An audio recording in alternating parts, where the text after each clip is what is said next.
Hi and welcome back to my channel. My name is Alison, the online piano and violin tutor.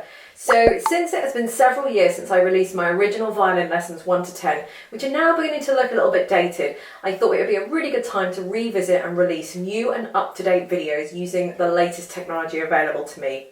As well as updating all of the free PDF sheets from the original lessons, I've written a songbook 1 that will accompany these lessons.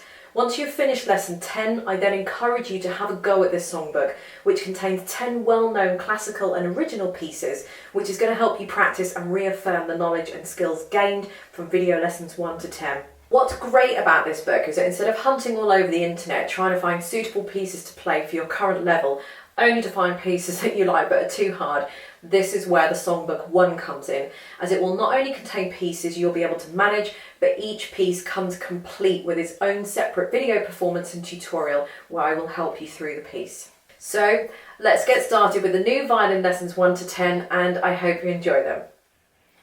Okay, so in lesson 1 we're going to talk about how to hold the violin and how to hold the bow. Now I will have linked a video directly underneath this video about unboxing your violin. So what will happen when you first get your violin out of the box and how to assemble it, why is there no sound on the violin, how to rosin the bow and that kind of thing. So if you are completely brand spanking new and you've literally just got your violin out of the box and there's no sound coming out of the bow and you're not really quite sure what to do, go and check out that video first. So I'll have it linked underneath this video, or I'll have it coming up in a card either side of me. So go and check that out first. But once you have all that, the first thing we're going to do is learn how to hold the violin. Now, some of you might have been told it's something a little bit different, and that's fine. You know, every teacher has their own different ways of doing this. So the way I explain this is that the violin sits on the shoulder, underneath the chin into the neck. Now you might just want to note that I don't use a shoulder rest. That's just my personal preference. I haven't used a shoulder rest for around about 25 years. I used to, I just prefer not to.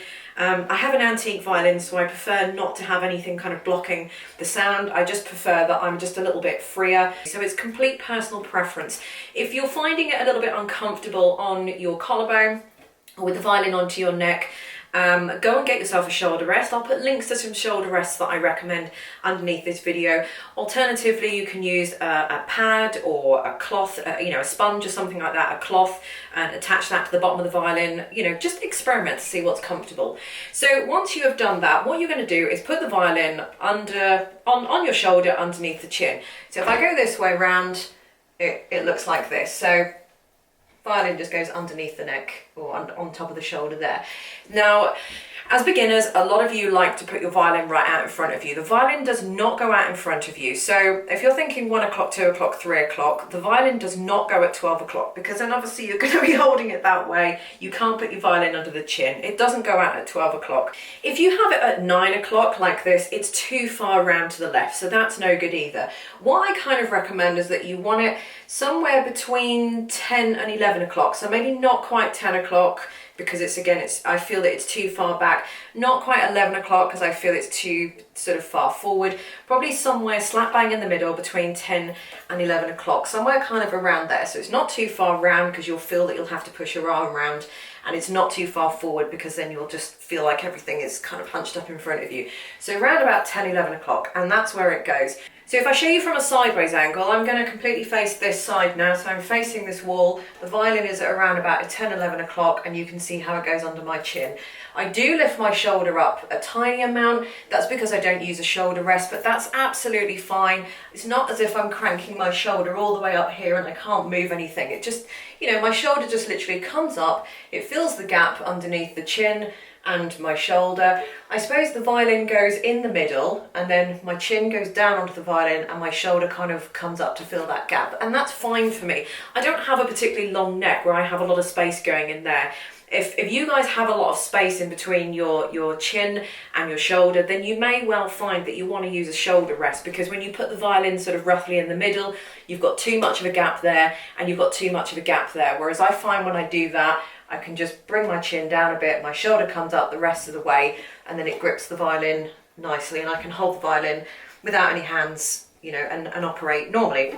So that's essentially how you hold the violin. Just make sure that when you are continuing on that the violin stays out to the side. So you don't really want the music directly in front of you. You want the music, again, probably at 11 o'clock. So you're holding it around about between 10 and 11, something like that. And then you want the music kind of in front of you. There's no point having the violin out here where I'm looking at my fingers and then the sheet music is over here, because I'm constantly going to be doing that with my head.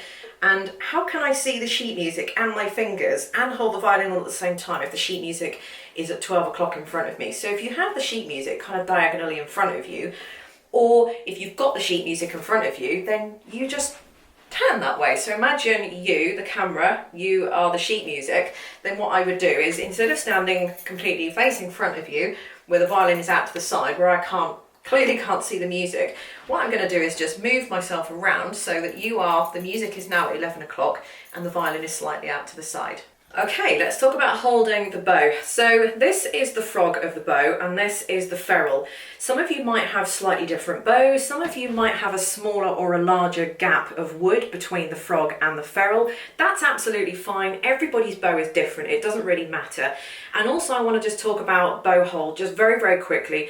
I'm kind of doing a hybrid of what we call the Franco-Belgian bow hold. There are several different bow holds: Franco-Belgian bow hold, the Russian bow hold, German bow hold. They're all legitimate and they're all different, but there are also hybrids on those as well. Ultimately, as long as you can do all the kind of bow techniques you want to do, as long as you're kind of holding, you know, essentially so that you can do all those things and you are holding in the correct position, then it doesn't really matter. So again, I'm going to be holding the bow completely different to the next person that holds the bow, and that's absolutely fine. But if you want to do the bow hold that I do enough to get you started, then the first thing you want to do is find the little gap, if you can see that on the camera, find the little gap between the ferrule and the frog. You should have a little gap of wood there. So it's this little gap that I'm talking about here. And what you're going to do is you're going to put your thumb in there. Notice that I don't do that with my thumb. I'm going straight on at my thumb. So it's the very tip, almost between the fingernail and the pad of the thumb. So that goes in there. Now the next thing you want to do, it's probably easier if you hold the bow with your left hand as well. So your thumb is going in there. Okay, the next thing you want to do is take these middle two fingers and push them right over so that roughly the thumb is either sort of almost in the middle of the two fingers, or almost so that the middle finger is in line with the thumb. Now for me, I am probably more where the thumb is poking through the middle fingers. Again, some of you might have been told that you sort of hold a little bit further down. That's absolutely fine. This is the way that I do it, and this is the way that I teach it, and it's perfectly fine too. So I kind of have it so that the middle two fingers are kind of either side of the thumb. The next thing I do is pop my index finger down, and that pretty much goes on this little silver part of the ferrule that you've got there, and then the little finger just sort of sits just before you get to the tip of the bow. So it's almost in that piece of wood between, that you can see here, in the piece of wood between the end of the frog and the little tip that you've got there. Roughly speaking, again, your bows may vary slightly, but pretty much if you've got the middle fingers, if you've got the thumb and the middle fingers in the right place, the rest of the fingers should just kind of fall into place. Now, a couple of things to notice here is that my middle two fingers go really, really far down. So pretty much almost as far down as to literally the hair, almost as if they are just poking down beyond the hair. I don't know if you can sort of see that, but my middle two fingers are really far down. I find a lot of students tend to hold the bow with their very fingertips. I don't know how they do that, because I find that so difficult. You're putting so much grip on this part of your hand that it's just impossible just to do anything, because if I even try and move, I'm going to literally drop the bow.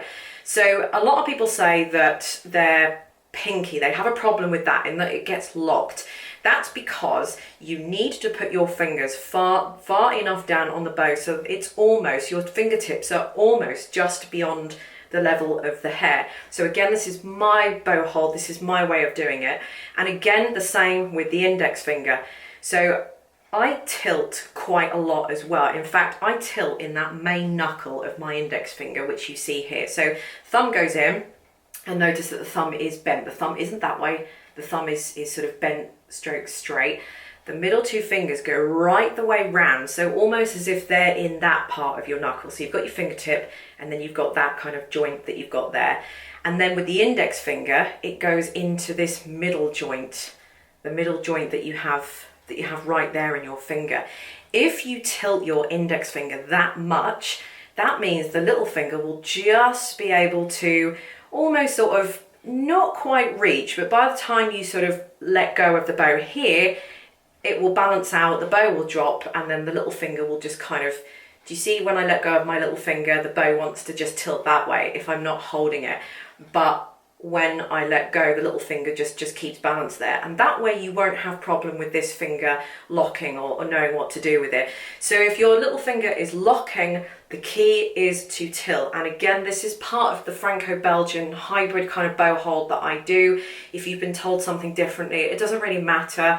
This is just what I do. So by tilting, I find that you get a nice spread of the fingers, and I can move and I can do all the advanced kind of bow techniques that I need to be able to do: staccato, sautelé bowing, Cole bowing, marcato, spiccato, all those kind of bowing. So just two things to remember: make sure your fingers go down far enough, your index finger tilts, or your index finger tilts and it goes into that first joint.